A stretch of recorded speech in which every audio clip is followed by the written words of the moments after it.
Suzuki samurai.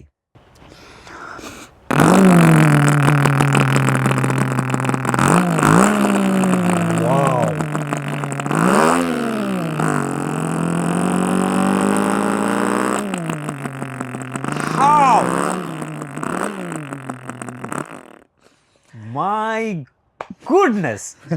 পুলিশের সাথে সম্পর্ক, আপনি কি পলিটিক্স করতেন? না, কিছু করতাম না, কিন্তু ছোট থেকে আমি ডন। আমি যদি বলি যে ওখানে হবে না তাহলে থাকতে পারবে না, আমি যদি বলি থাকবে তাহলে থাকবে, কথা ক্লিয়ার। জঙ্গির লিস্ট আমার নাম আসছে, ভার্সিটিতে দীর্ঘদিন যায় নাই। জঙ্গি তালিকা লিস্টের নাম হ্যাঁ, মাঝখানে জঙ্গি তালিকা হয়েছিল। নগেনের মামার লো বাড়ি ঠেকির মুগুড়ে কচু বনে। আব্বা এক সপ্তাহ পর পর বাড়ি থেকে বের করে দিত। আচ্ছা, ওসি সাহেবকে ফোন দিলাম যে আমার শোতে যাওয়াই লাগবে। কিভাবে কেমনে কি করবেন আমি জানি না ভাই, নাহলে কিন্তু সেরা বাড়া করে ফেলবো। কাপড় নষ্ট করে ফেলছে হাসতে হাসতে, এটা একদম চোখের সামনে রেকর্ড আছে আমাদের। সিরিয়াসলি আমি আজকে বাংলাদেশে কোনো হয়তো লিডিং পজিশনেই থাকতাম। 2024 জুলাই জি আন্দোলন জি, কি করেছেন? ক্রস ফায়ার হবে ছেলেটাকে পাইলেই, ওকে নিয়ে এসে ক্যাবিনে রাখছি, তুই আমার ক্যাবিনে থাক। উন্মদ পবনে যমুনা তর্জিত ঘন ঘন গর্জিত মে হো, দমকত বিদ্যুৎ পথ তরু লুণ্ঠিত থর কম্পিত দেহ, ঘন ঘন রিমঝিম রিমঝিম রিমঝিম।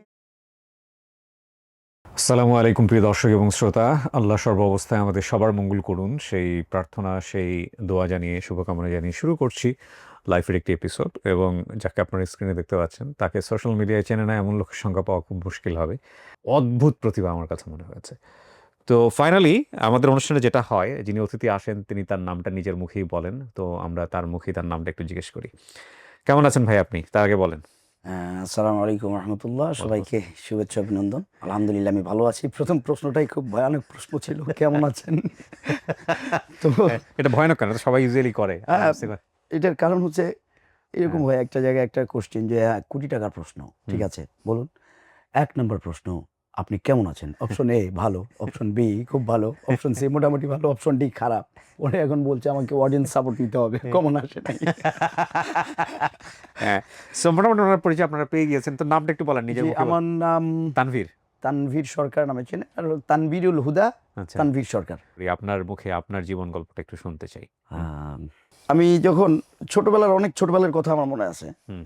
অনেক ছোট কথা বলতে শিখছি মোটামুটি, আমার মনে আছে যে বিভিন্ন গ্রাম থেকে, পাশের গ্রাম থেকে বিকেলবেলা মহিলারা আসতো দল বেঁধে। আচ্ছা, 5 জন 7 জন, কারো হাতে আমার জন্য খাবার থাকতো, নিয়ে এসে আমাদের বাসায় এসে আমাকে নিয়ে বসতো এবং বলতো, বাবু একটু ওই মোরগের মতো একটু শোনাও তো।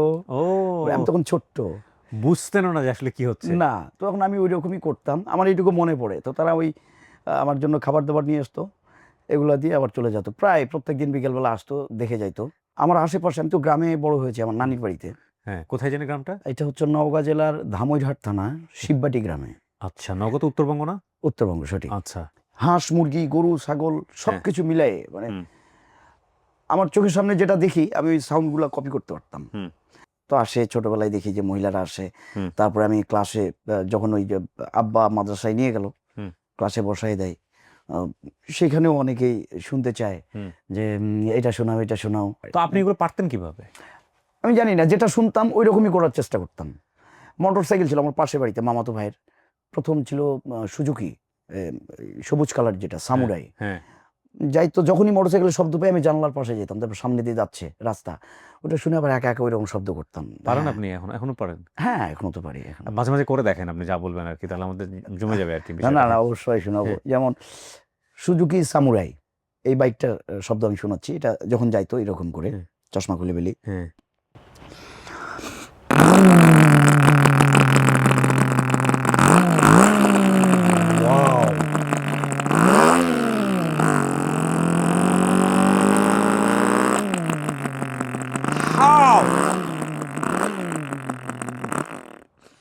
মাই গুডনেস, ইউ আর জিনিয়াস, একদম হুবহু।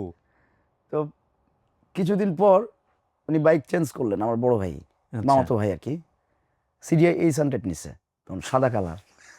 তো এখন ওইটাও যায়, আমি আবার মানে যখনই বাইকের, উনি তো টিচার ছিলেন, সকালবেলা যাই আবার সন্ধ্যার আগে আগে আসে। সকালবেলা আমি সাউন্ডটা শুনে আমি জানলার পাশে দৌড়ে যেতাম, হুন্ডাটা যাবে, আমি শব্দ শুনবো, দেখবো, আবার আসে। তো এরকম দেখতে ওইটাও রপ্ত করে ফেললাম, CGI 800। হ্যাঁ।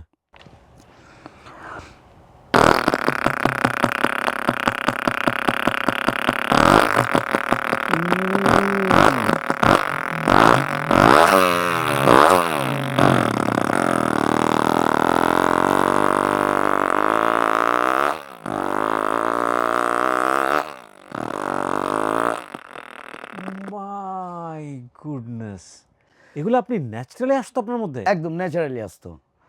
তো এরপরে ওই ইয়ামা RX CDI পরে আরেকটা বাইক কিনছে, হ্যাঁ। আমি ওইটাকেও ঠিক সেম ওইভাবে আর কি মানে কপি করে যখন শুনি যে এটা আসছে, আবার ওই ওই সাউন্ড আমি কপি করা শুরু করলাম। আচ্ছা। তারপরে আমি বাইরে যাতায়াত করতে হয় যখন, এই যে শহরে যাই, আমাদের বাসা তো জয়পুরহাটে। হুম। তো আব্বার চাকরি সুবাদে আমরা ধামরাটে থাকি, 2 ঈদে যাওয়া লাগতো। তো যাওয়ার জি। সময় উঠতাম টেম্পুতে চড়ে যাইতাম। হ্যাঁ। এই টেম্পুর আওয়াজটা শুনে ওটাকেও আমি রপ্ত করে ফেলি। আচ্ছা। আমি আবার ওই চেষ্টা করতাম, একা একা খেলতে খেলতে আমি ওগুলো আগে করতাম, যেটা শুনছি আজকে ওইটাকে যে কোনোভাবে করতেই হবে। হ্যাঁ।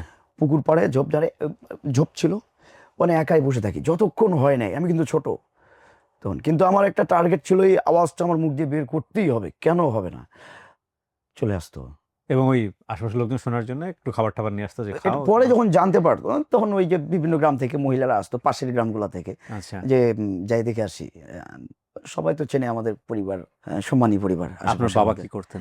আমার আব্বা উনি ছিলেন আরবি প্রভাষক, আরবি প্রভাষক। হ্যাঁ, কামিল আচ্ছা। মাদ্রাসার। এই 25 সালের জানুয়ারিতে রিটায়ার করেছেন, আচ্ছা। এবং উনি খুব নামি দামি একজন অ্যারাবিক লিটারেচারের শিক্ষক, ওকে। ভালো সো একজন আলেম, সবাই চিন্তা আশেপাশে। সবাই চিনতো। আমার নানা খুব নামকরা মানুষ ছিলেন পুরা এলাকার, আচ্ছা। সেই সুবাদে আমাদের পরিবারের একটা নাম আছে আর কি। আচ্ছা। আর ছোটবেলা থেকে সবাই বলে যে খুব ট্যালেন্ট, মুসা হুজুর বলে জানে সবাই আব্বাকে। আচ্ছা। মুসা হুজুরের ছেলে, খুব ট্যালেন্ট, খুব talent। আমি জানতাম না আসলে কি ট্যালেন্ট, আমি এখনো বুঝি না আসলে কেন বলতো। Very god gifted. তো ওই আসতো। আবার দেখা যাচ্ছে যে আব্বার কাছে অনেক লোকজন আসে, অনেক আলেম ওলামা আসলে আমাকে খালি ডাকে, তখনই আমি বুঝি যে এই তো এখন যাই কোরআন তেলাওয়াত করতে লাগাই দিবে এখন নিয়ে যায় লোকজন আসলে, অথবা বলবে একটা শোনাও কিছু, আমি ভয়ে ভয়ে পালাই থাকতাম আর কি। তারপরেও এইভাবে করতে করতে ক্লাস 5-6-এ যখন উঠি, 5-6 মানে আপনি জেনারেল লাইনে পড়াশোনা করছেন না মাদ্রাসাতে, বাবা নিয়ে গেছে মাদ্রাসা? একদম। আচ্ছা। আমার যখন মানে মাদ্রাসায় যাওয়াটাও হয়েছে আমার বয়সের আগেই, কথা বলা শিখছি আমি একটু আগেই, মোটামুটি যখন সব কথায় পরিপক্ক, তো বাসায় না রেখে আব্বা মাদ্রাসাতে নিয়ে যায়, ক্লাস 1-এ বসায় রাখছে। আচ্ছা। এবার ক্লাস 1 থেকে পরীক্ষা দিয়ে ক্লাস 2-তে উঠছি, রোল নাম্বার 1 হয়েছে। এখন কি করার, চলছেই। ক্লাস 10 পর্যন্ত ফার্স্ট বয় ছিলাম।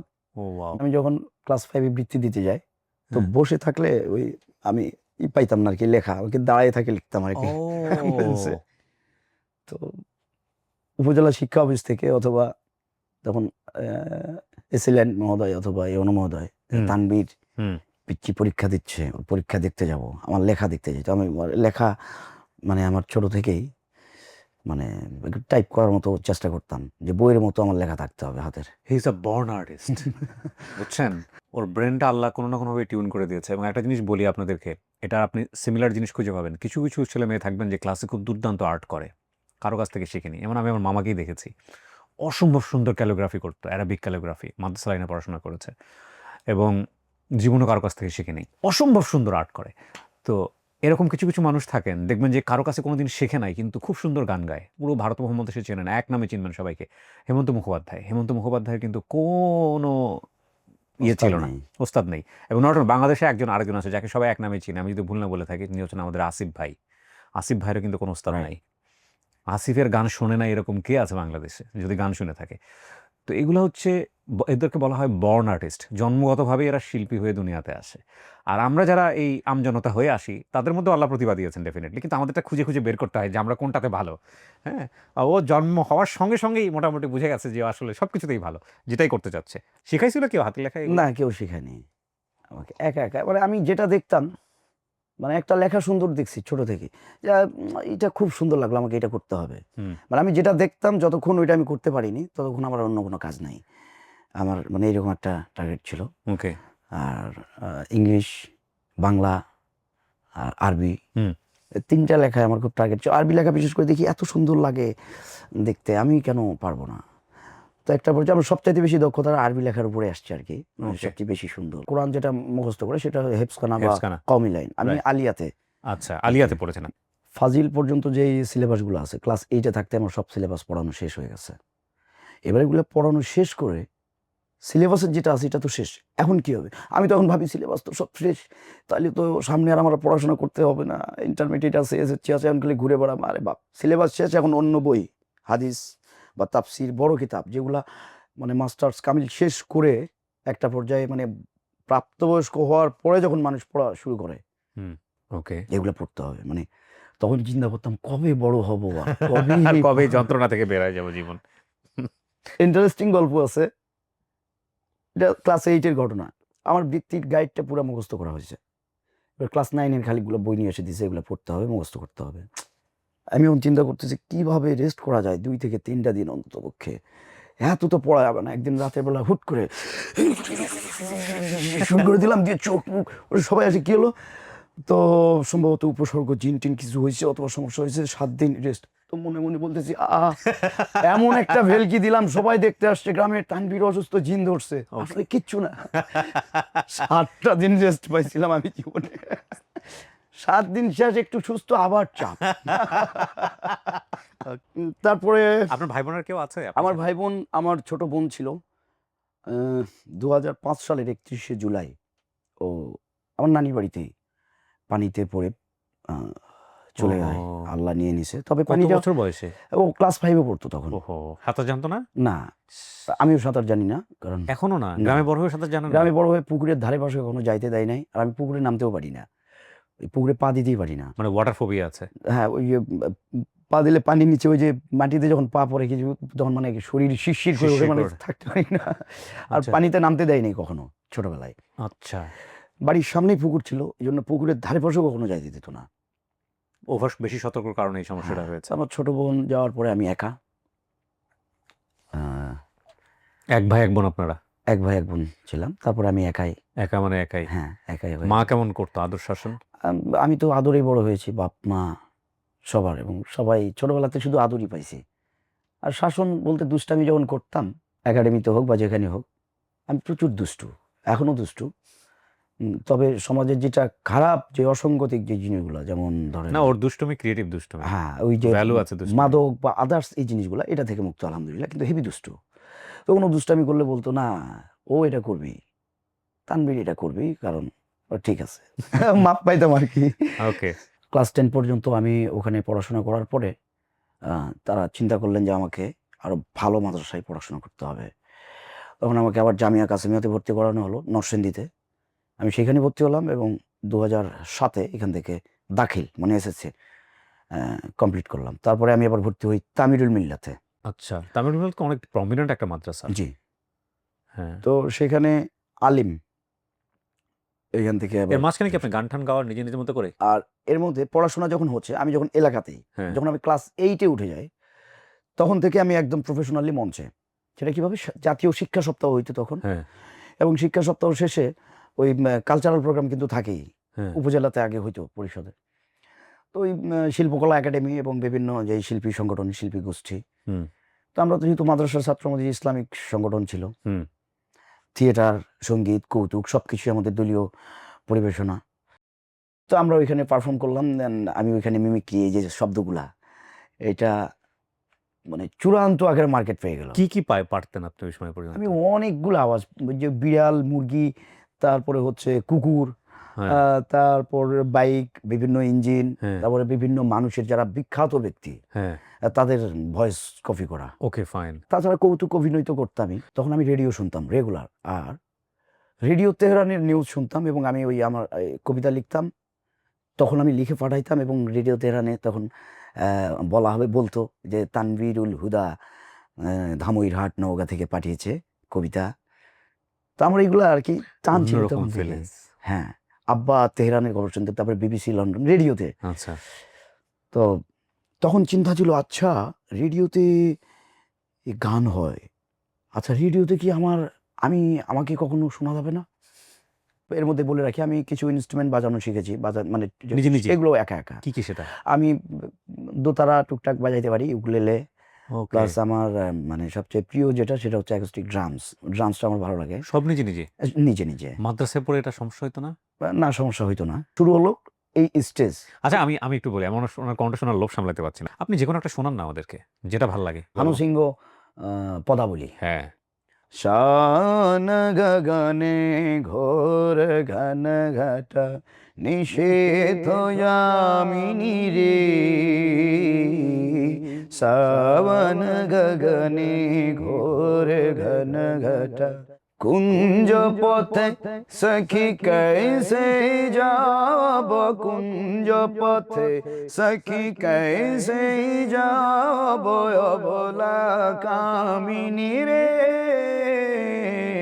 सावन गगने घोर घन घटा, सावन गगने घोर घन घटा, उन्मद पवने यमुना तर्जित, घन घन गर्जित में हो, দাম কত বিদ্যুৎ পথ তরু লুণ্ঠিত, থর কম্পিত দেহ, ঘন ঘন রিম ঝিম রিম ঝিম বরসত নীরদ পুঞ্জ, শাল পিয়ালে তাল তমালে নিবিরতি নিরাময় কুঞ্জ, करे सजनी ये दुर्योगे कुंजे निरदय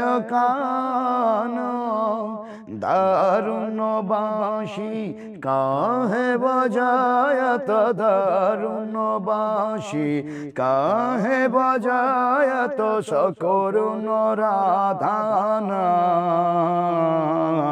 मोते मोहाले बेश बना दे, শিথিল গাদে ভালে, উরোহি বিলুণ্ঠিত নলুচি কুর মম বাধো চম্পক মালে, গহনারায়ণ মে ন যাও ভালা, নল কিশোর কো পাশ, গর্জে ঘন ঘন বহু ডর পাব, কহে ভানু তব দাস, শান গগনে ঘোর ঘন ঘটা, সাবন গগনে ঘোর ঘন ঘটা, নিষেধ যামিনী রে,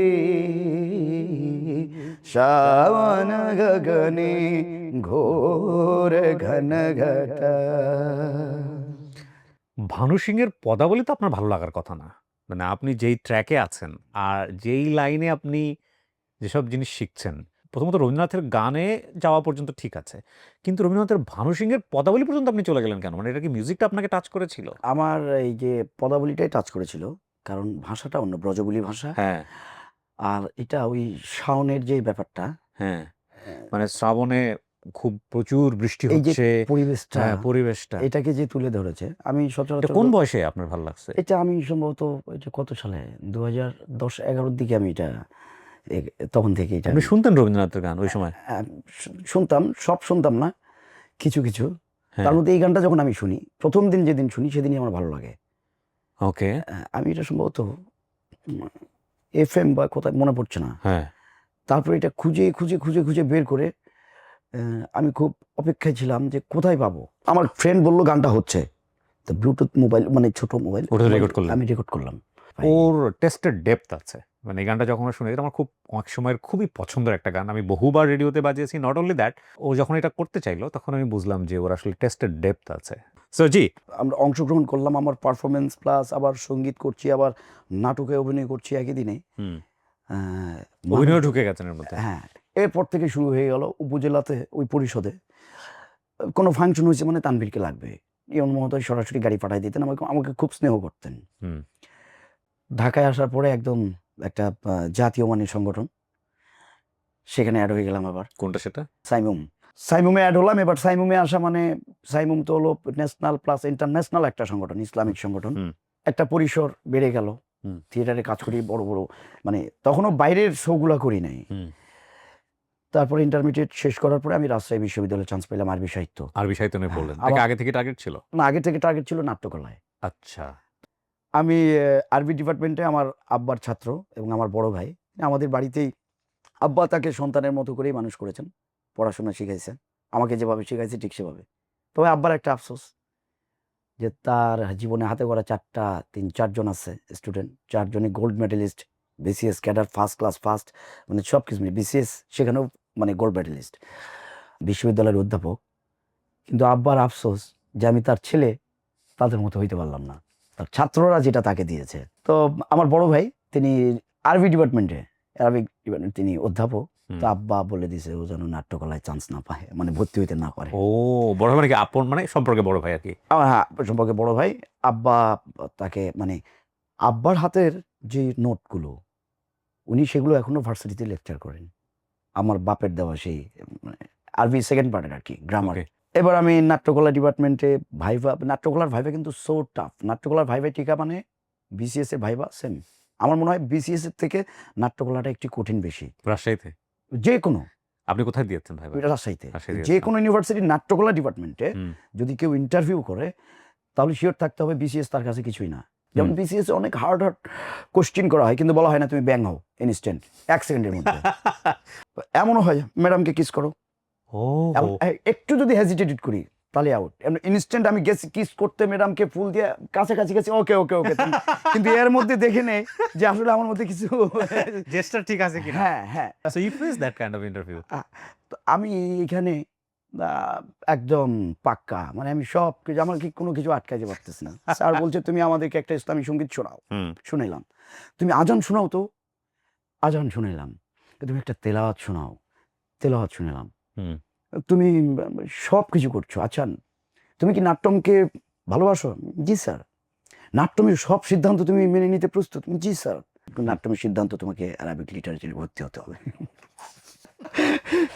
নাট্যমের সিদ্ধান্ত আরবি সাহিত্যে ভর্তি হতে হবে। কফি ছিল মুখে, খুব জোরে হাসলে সমস্যা হতো ক্যামেরা।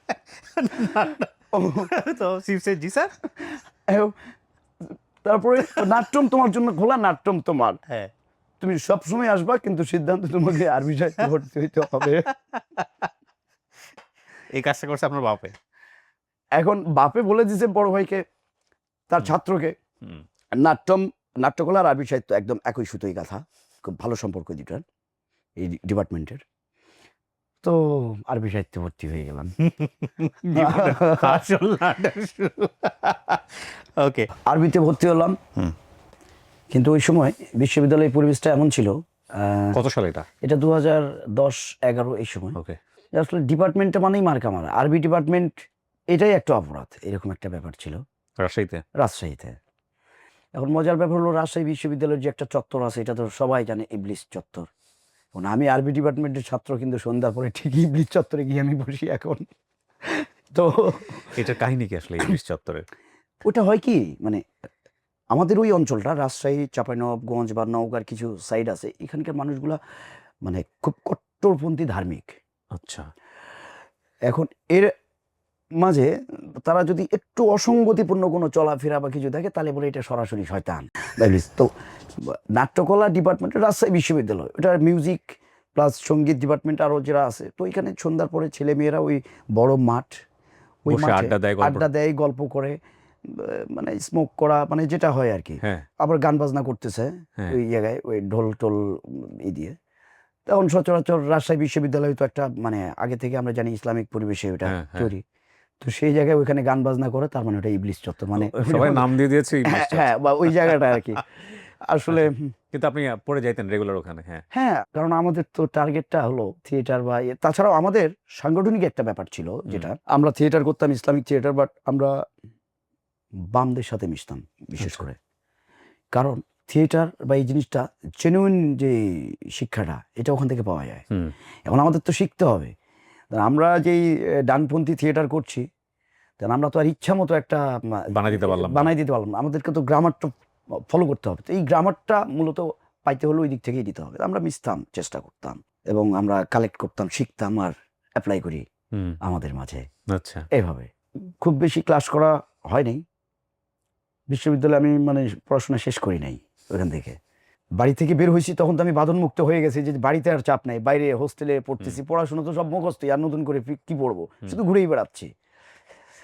আবার ঢাকা থেকে রাজশাহীতে গেলাম, যাই ভর্তি হওয়ার পরে কিছুদিন পর আবার ঢাকাতে চলে আসলাম। এই কাজ করি বিভিন্ন জায়গায়, শোটও করি, এটা টুকটাক একা একা তখন সাহস করে করছি। মানে বড় ভাইদের যে একটা শৃঙ্খলার মধ্যে ছিলাম, তাদেরকে ফাঁকি দিয়ে আমি একা একা স্টেজ করছি এখন। তো এর মধ্যে মিরাক্কেল অডিশন, আমি আবার এর মিরাক্কেলের অডিশন কিন্তু দিতাম। আচ্ছা, সে মিরাক্কেল 5 থেকে ওকে, অডিশন দিয়ে কিন্তু সিলেকশন হয় না। মিরাক্কেল 6-এ অডিশন দিলাম, অসম সালাতে দিলাম, হইল না। এর মধ্যে মিরাক্কেল 7-এর অডিশন চলে আসলো। এবার রাজশাহীতে পুরো একটা সার্কেল করে ফেললাম, যে আজকে অডিশন এখানে আমাকে সিলেক্ট হতেই হবে, আর না হলে টিম কেউ রাজশাহী থেকে বেরোতে পারবে না, কথা শেষ। হ্যাঁ, একটা ভায়োলেন্স ছিল এটাও। ওহো, যদি একবার শুভঙ্করদার সামনে যাইতে পারি তাহলে সিলেকশন, কারণ উনি বোঝে যে ওর ভিতরে কি আছে নিয়ে নেই। কিন্তু তাছাড়া অন্য যে স্টাফগুলো থাকতো তারা কেন জানি অ্যাভয়েড করতো আমাদেরকে। এইটা সিলেকশন হয়ে গেলাম, চলে গেলাম মিরাক্কেলে। ওকে, মিরাক্কেল করে আসলাম। তারপর থেকে একদম মানে আমি প্রফেশনালি স্টেজ করি। তার আগেও করতাম, মোটামুটি 2-3 বছর আমি একবার জায়গা তৈরি করে ফেলছি। কিন্তু কমেডিয়ান যে ব্যাপারটা নিজের মধ্যে আনা, এটা কি আগে থেকেই ছিল? আগে থেকে আমি ওই যে মঞ্চ নাটক বা টিমে যখন কাজ করতাম, আমি কমেডি অভিনয়টা বেশি বেশি করতাম। আচ্ছা, নাটকে প্লাস কৌতুক, দলীয় কৌতুক যেগুলো ছিল, তারপরে একক কৌতুক, আমার এইরকম রেকর্ডও আছে। এটা জানি না এখন হয় কিনা, তবে আমি এখন ওই চ্যালেঞ্জ গ্রহণ করলে ওইরকম এটা করতে পারবো। রেকর্ডটা হচ্ছে এইরকম যে আমি পারফরমেন্স করতেছি, সামনে মহিলা পুরুষ 2 ক্যাটাগরির দর্শকই 2-4 জন কাপড় নষ্ট করে ফেলছে হাসতে হাসতে। এটা একদম চোখের সামনে রেকর্ড আছে আমাদের। সিরিয়াসলি হাসতে হাসতে হাসতে হাসতে আবার হাসতে হাসতে নওগাঁর মান্দা উপজেলায় প্রোগ্রামটা ছিল ওই সময়, বিগত সরকারের সময়, একটা অঙ্গ সংগঠনের। আমি ভাবছি যে সম্ভবত কেউ স্ট্রোক করছে বা চেয়ার থেকে পড়ে গেছে স্টেজে, আমি ভয় পেয়ে গেছি। তারপরে উনি স্টেজের সামনে এসে বল, ভাই 5টা মিনিট বিরতি দাও ভাই, মরে দাও ভাই, সব আটকে গেছে। আমি তখন বললাম কি হইল এটা। মিরাক্কেল করার আগেই মোটামুটি আমি মিউজিকে এবার ওই যে একটু টুকটাক প্র্যাকটিস করতেছি, তবে হারাম না যেটা। তখন থেকে আমি মাসাইল ফতুয়া এই বিষয়গুলোও গবেষণা করতাম, যে আসলে এটার কি হতে পারে, বাদ্যযন্ত্র হারাম, কোনটা হারাম আর কোনটা চলবে, এটাও আমি একা একা থিওরি করতাম। তো আমি দেখলাম 2 সাইড বন্ধ, এই বাদ্যযন্ত্র হারাম। দ্যাট মিনস ঢোল, বাঁশি, এটা সরাসরি হারাম। রাসূলুল্লাহ সাল্লাল্লাহু আলাইহি ওয়াসাল্লাম বলেছেন যে বাঁশির আওয়াজ শুনলে এত জোরে তোমরা কানে আঙ্গুল ঢুকাই দাও যেন কান ব্যথা পায়। ওরে বাবা, মানে বাঁশির শব্দটা যেন কোনোভাবে না ধরে, কারণ এটা সরাসরি শয়তানের সিংহা। সহিহ হাদিস, রাসূল সাল্লাল্লাহু আলাইহি ওয়াসাল্লাম বলেছেন। আমি অ্যাভয়েড করি অ্যাকোস্টিক ড্রামস, উপরে বন্ধ নিচে খোলা। দফ যেটা, এটা তো জায়েজ। হ্যাঁ, তারপরে ছোট যেই দফগুলো হাত বায়া, ওগুলা কিন্তু জায়েজ। আচ্ছা, দফ অ্যারাবিয়ান। এখন আমার প্রশ্ন হয়েছে, অ্যারাবিয়ান কিছু করলো সেটা হইলেই তাহলে আমাদের জায়েজ? তাহলে আমাদের কালচার, মূলত প্রত্যেকটা দেশ এবং জাতির একটা নিজস্ব কালচার রয়েছে। সেই কালচার সেই জাতিকে ধরে রাখতে হবে, তবে যেন সেটা শিরকের পর্যায়ে না যায়। That's final. আমরা এখন যদি এটাকে ফতুয়া দিতে চাই, আমরা নেগেটিভও করতে পারবো, আবার যদি ফতুয়ায় আসে আমরা এটাকে পজিটিভ করে পানির মতো করে দিতে পারবো। কিন্তু আমাদের মধ্যমটাই, যেটা যতটুকু না হইলেই নয়, আবার যতটুকু ধরনের, এটা করা উচিত। তো আমি একা এই জিনিসটা চিন্তা করতাম, কারণ আমি জানি আমার বাপ অনেক বড় একজন আলেম, এবং আমিও একটা সময় এটা একটা মানে ওই আদর্শ হবে, এটা কখনো আমাকে যেন মানুষ খারাপ না বলে। আমি কিছু আধ্যাত্মিক গানগুলা আমি ছোট থেকে চেষ্টা করতাম। কারো দোকানে বিপ্লবের গান, কারো দোকানে দোকানদারি করলি জীবন ভর, চিনলি না তুই কি মহাজন কে সে কারিগর, কানে কানে কথা লাগাই চোখে রঙিন স্বপ্ন দেখায়, বিষ খাওয়াইয়া হজম করায় বলে দুধের স্বর, মন্দে ভালোয় মিশাই বানায় রং তামাশার ঘর, সে এক আজব কারিগর মোনা আজব কারিগর, সে এক আজব কারিগর মোনা আজব কারিগর।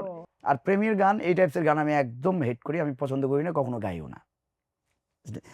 তো এইটা দিয়ে আমি শুরু করলাম যে আমাকে মিউজিকের প্যাটার্নটা বুঝতে হবে, এটার সাথে আমাকে যাইতে হবে।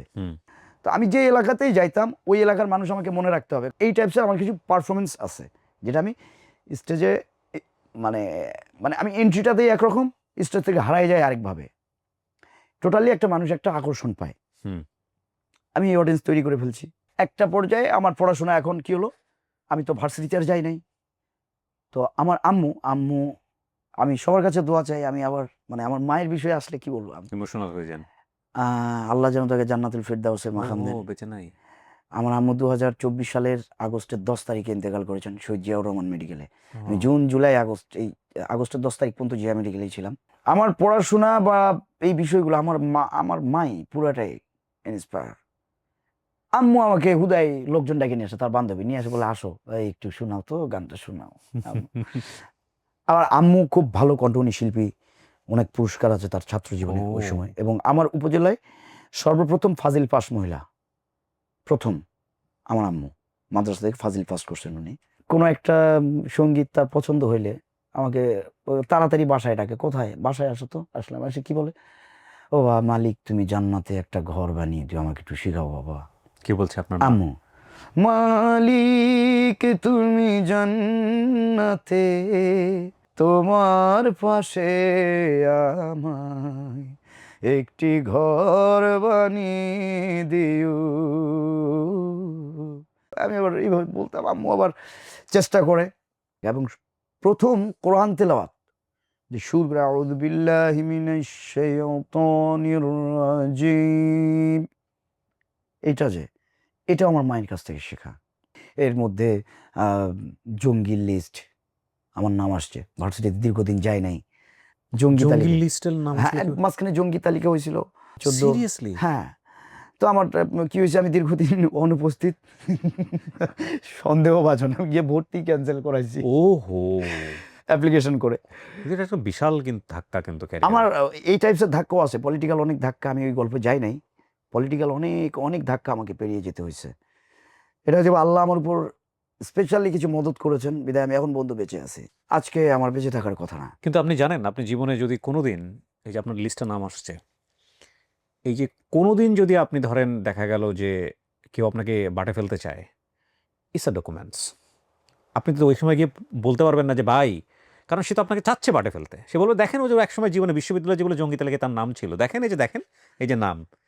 কি বলবেন আপনি? এটা হলো এই যে একজন মানুষ যখন জেলে যায়, সে অপরাধী না নির্দোষ সেটা পরের বিষয়, কিন্তু জেলে একবার ঢুকছে তো। তো এখন ধরেন জীবনের কোন এক পর্যায়ে এলো একটা লোক যদি তাকে খারাপ বানাতে চায়, আরে এ তো জেলে ঢুকছে, আপনি জানেন জেলে ঢুকছে। এখন কথা হলো জেলে ঢোকাটা হয়তো পুরোপুরি ভুল ছিল, এখন সে ওই জায়গায় আর প্রুভ করার সুযোগ নেই, কারণ সে তো চাচ্ছে তাকে খারাপ বানাইতে। কি ভয়ঙ্কর না এগুলা? এবং খুবই এই কারণে তখন সার্কুলার দিল, যাদের এরকম সন্দেহভাজন তাদের ভর্তি ক্যান্সেল করাইতে হবে। তা আমি সশরীরে উপস্থিত হলাম, আমাকে দেখে কি অবস্থা, এটা কেমনে হয়। এদিকে ফাজিল তখন ভর্তি হলাম, ফাজিল পরীক্ষা শেষ করলাম, রেজাল্ট হলো পাস, ভালো রেজাল্ট আলহামদুলিল্লাহ। তারপরে আবার কামিল মিরাক্কেল করে আসার পরে কেরিয়ার চলছে, ফুল ইভেন্ট সাপোর্ট নিয়ে আমি কাজ করছি বিভিন্ন জায়গায়, প্লাস পড়াশোনা করছি।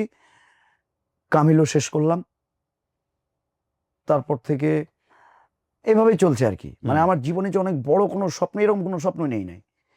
এলাকাতেই থাকি, সবাই বলে ঢাকায় আসো, ঢাকায় আসো। ঢাকায় কেন আসো না, এই কেন করো না, ঢাকায় আসলে আমি বললাম ঢাকায় গিয়ে কি হবে। ঢাকায় আমি একদিন আল্লাহ চাইলে আমি এলাকা থেকে ঢাকাকে আমার কাছে নিয়ে আসবো। এটা ভালো বলছেন। হ্যাঁ, যদি আমার ভিতরে কিছু থাকে, আমি এখান থেকেই সম্ভব, এটাই বলতাম। দিয়ে আমি আছি, এলাকায় আছি, থাকতে থাকতে ঢাকায় আসি যাই কিছুদিন থাকি। বাট ব্যাপারটা হয়তো কি, অনেকেই থাকে না, যেমন কাজের পিছনে ঘোরে, ভাই আমাকে একটু চান্স দেন, ভাই আমাকে একটু টিভি দেন, বা ভাই আমাকে একটু সাথে নেন।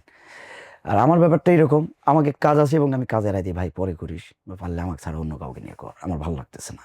মানে আমার বিষয়টা অরিজিনালি এরকম। মনিটাইজেশন আসলো ফেসবুকে, ফেসবুকের প্রতি ইন্টারেস্টেড না, এমনি টুকটাক ভিডিও দেই। যখন মোটামুটি রেসপন্স ভালো পাচ্ছি, তাহলে ঠিক আছে একটু ভিডিও টিডিও দিই। ঠিক এই সময় আম্মু অসুস্থ হয়ে গেছে 2023 সালে। পুরা 2023 সাল আমি হাসপাতালে থাকছি আম্মুকে নিয়ে।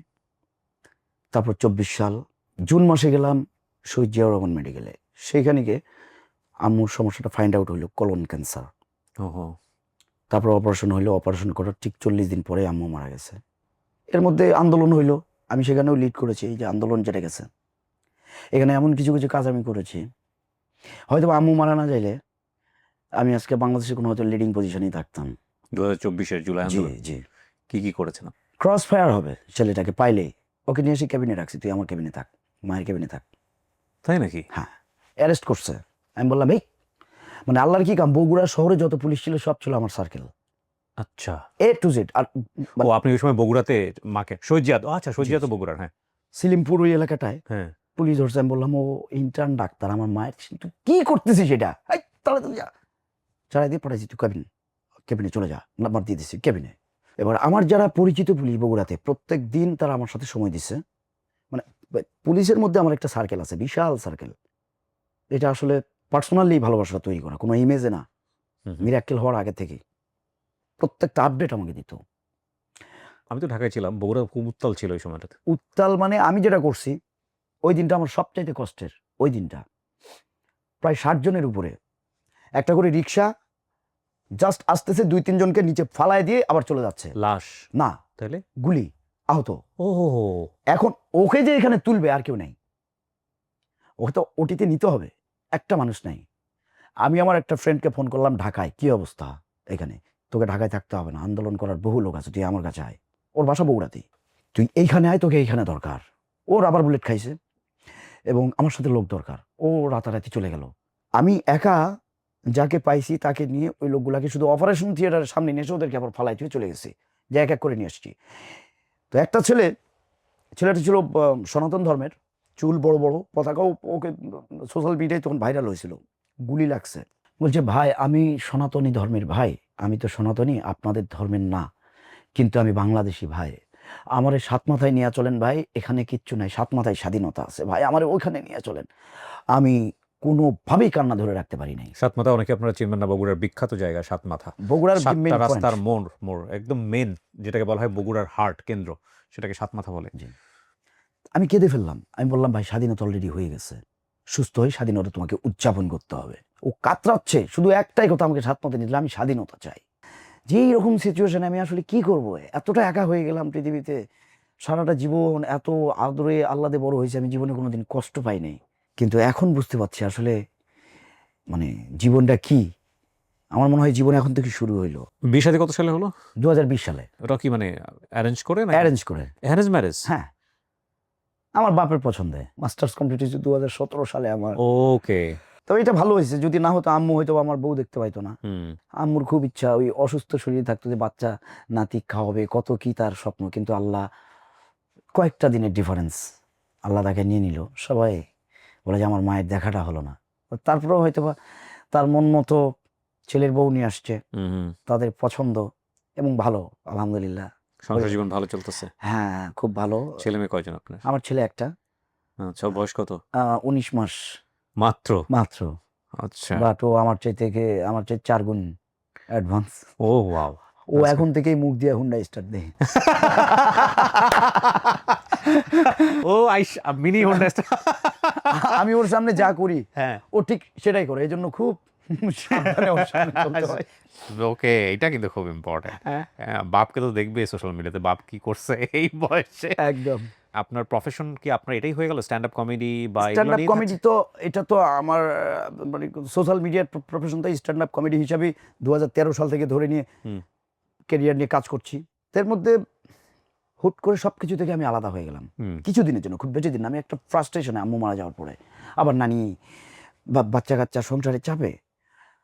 এর মধ্যেই মনে হলো ফেসবুকে একদিন একটা ভিডিও দিলাম হুট করে, কচু বনে হেগে গেল কালো কুকুরে, কচু বনে হেগে গেল কালো কুকুরে, নগেনের মামার লো বাড়ি ঢেকির মুগুরে, কচু বনে হেগে গেল কালো কুকুরে। ভিডিওটা খুব খুব খাইলো। তার আগেও আমার ভিডিও ভালো গেছে, কিন্তু এইটা মানে খুব, তখন আমার মানে একটু ভালো লাগলো দেখে, যে বাহ, কাজ হচ্ছে তো। রেগুলার ভিডিও এমনি একটু দিতে থাকলাম, বাসায় থাকি, বাট সময় পাইলে একটু ভিডিও দেই। ওই মোটামুটি একটু জিনিসটা থেকে বেরিয়ে আসতেছি, শোক বা এই ভেতরের খারাপ লাগাটা। কিভাবে আমরা অনেক মানুষের কাছে থাকলে, সামনে থাকলে কিন্তু কষ্ট চাপা থাকে না, কমে যায়। যে আমার কোনো আত্মীয় স্বজন মারা গেছে, সে খুব কষ্ট পাইছে, কিন্তু অনেকগুলো মানুষ আসছে, জানা যায় মোটামুটি সে লাঘব, কিন্তু কেউ যদি না আসে, কলিজা ফেটে মারা যাবে। তো এমন একটা সিচুয়েশন, আমি কারোর সাথে কানেক্টেড হতে পারছি না, কাউকে ভালো লাগছে না, কিন্তু সোশ্যাল মিডিয়ায় দেখতেছি লক্ষ লক্ষ মানুষ দেখছে, মানে কানেক্টেড। একটু মাথাটা পাতলা হইতে শুরু করলো, দেন আমি কন্টেন্ট রেগুলার দেওয়া শুরু করলাম যেটুকু সময় পাই। মানে এর পিছনেই দিয়ে সময় দিচ্ছি তা না, আমাকে ওই বাড়িতে ফ্যামিলি এটা সেটাই সময় দিতে হচ্ছে। এর মধ্যে 5 মিনিট সময় পাইছি আজকে, 5 মিনিটের মধ্যে একটা ভিডিও বানাই ছেড়ে দিলাম, এটা কি ইনস্ট্যান্ট মাথায় আসে? ইনস্ট্যান্ট। এটা আগে থেকে প্ল্যান করা লাগে না আমার, যে ভিডিও আজকে তো দেওয়া হয়নি, তাহলে মোবাইলটা নিলাম, বাস মাথায় চলে আসলো, নক দিছে, আমি ইনস্ট্যান্ট বলতেছি, শুট নিয়ে দেখলাম যে হ্যাঁ ঠিক আছে, পাবলিশ। হ্যাঁ পাবলিশ করে দিলাম। এখন বলে যে ভাইরাল, আমি জানি না আসলে ভাইরাল হয়েছি নাকি তা জানি না, পপুলারিটি কতদূর, কারণ আমি ভিডিও দেওয়ার শুরু থেকে এই পর্যন্ত, হ্যাঁ এই যে আপনার এখানে যে আজকে আসছি, হ্যাঁ এই বিগত এই কয়েক বছরের মধ্যে আমি বাড়ি থেকে বের হইনি, শুধু ভিডিও দিই আর বাড়িতেই তো থাকি, বাইরে কি হচ্ছে এটা তো আমি বুঝতে পারি না। আচ্ছা। এই কক্সবাজার গেছি, গিয়ে দেখি যে না, মানে রানিংয়ে মানুষ চিনতে পারতেছে, তখন বুঝলাম ও তার মানে ভিডিও দেখে। এটা তো আপনার এখানে আসলাম আজকেই আপনি ফার্স্ট। গ্লাসগুলো কালেক্ট করেন কোত্থেকে? এটা এটা এসব মার্কা মারা গ্লাস আপনি কই পান? আমি এমন একটা মানে পদ্ধতি আবিষ্কার করি, যেটা মাঝে মধ্যে গ্লাসের দোকানদারও কনফিউজড হয়ে যায়। এটা সানগ্লাস, এটা কিন্তু ও আচ্ছা, আমি গ্লাস চেঞ্জ হ্যাঁ, করছি। আমি দেখি যে সানগ্লাস কোনটা ভালো হচ্ছে আমার চোখে, সানগ্লাসটা নিয়ে আমি ওটা চেঞ্জ করে সাদা গ্লাস লাগাই নি। পাওয়ার ইউজ করি না আমি এখন, মানে আচ্ছা। পাওয়ার লাগে কিন্তু ইউজ করি না, ওকে মানে চেষ্টা করছি অ্যাভয়েড করে থাকার। ওকে, এটা কি দূরের না কাছে? এটা দূরের। ওকে, প্রফেশনটা কি এটাই হয়ে গেল? প্রফেশনটা এখন এখন পর্যন্ত এইটাই, এটা করে রুটি রুজিতে চলে, সংসার চলে? রুটি রুজিতে চলে, কারণ আমি শো করি, পেমেন্ট অবশ্য খারাপ নেই না আচ্ছা। আগের থেকে। হ্যাঁ এখন দেখা যাচ্ছে যে আজকেই যে আপনার ইন্টারভিউতে আসছি, হ্যাঁ। এটা টেলিকাস্ট হওয়ার পরে অবশ্যই আমি পেমেন্ট আরো বাড়াই দিব।